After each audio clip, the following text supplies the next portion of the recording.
Under that, there will be a tourism agency which will ensure implementation of some of those proposals. 9 provincial tourism boards, they must look after part of it, and each tourist board can appoint local committees. Southern one can appoint for Galle, for Hikkadu, whatever they want. Who can appoint for Badulla, Bandar, like that. They'll decide together with the Ministry of Tourism and the Council. Then we'll have directors there.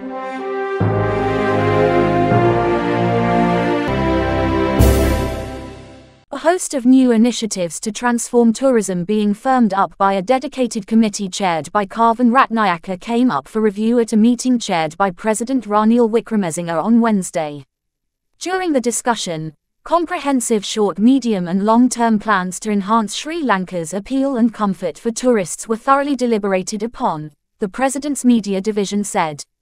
Wickremesinghe had also urged officials to accelerate efforts towards the goal of attracting 5 million tourists annually.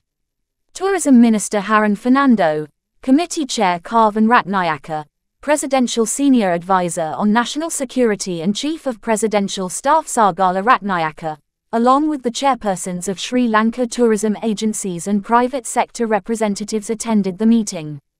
PMD said according to the recommendations set forth by the committee tasked with establishing Sri Lanka as a leading tourist destination, the Ministry of Tourism and its affiliated bodies are formulating a strategic plan for up to 2025.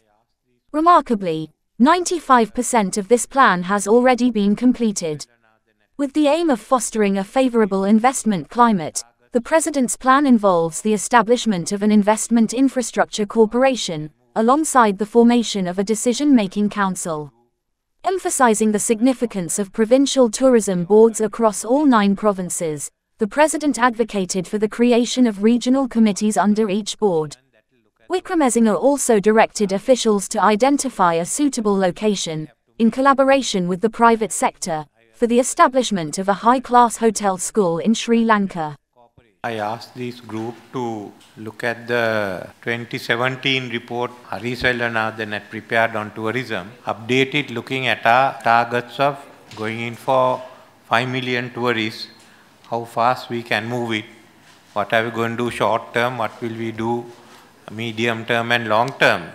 I told them to take into account the policy paper that has been prepared. There will be one economic commission that will look at the overall our targets, what we have to do, and the contribution they have to make. Then we are having, I have recommended an investment infrastructure corporation. They'll look after investment zones, tourist zones, technology zones, everything. That is their concern. So the others need not get worried about it. Now on the tourism side also, matching that will be a big council which is just going into policy, looking at what is happening, and also reviewing what is taking place. Nothing to do with administration. So that will be called, I don't know, I thought of calling it Visit Sri Lanka Council, some other this thing. It should be that. Under that, there will be a tourism agency which will ensure implementation of some of those proposals. 9 provincial tourism boards, they must look after part of it, and each tourist board can appoint local committees. Southern one can appoint for Galle, for Hikkadu, whatever they want. Who can appoint for Badulla, Bandar, like that. They'll decide together with the Ministry of Tourism and the Council. Then we'll have directors there. The hotel school, I think we should make it into an independent top-class school.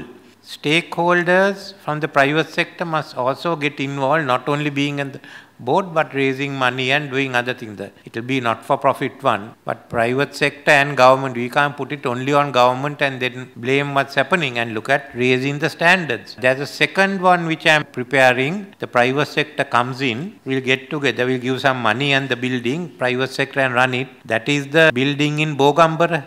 That building is ready. So we can take that immediately into a school. And if you do 1 or 2 other buildings, at least Kandy will have something that goes after 6:30 in the evening. For more latest news, subscribe to FTTV.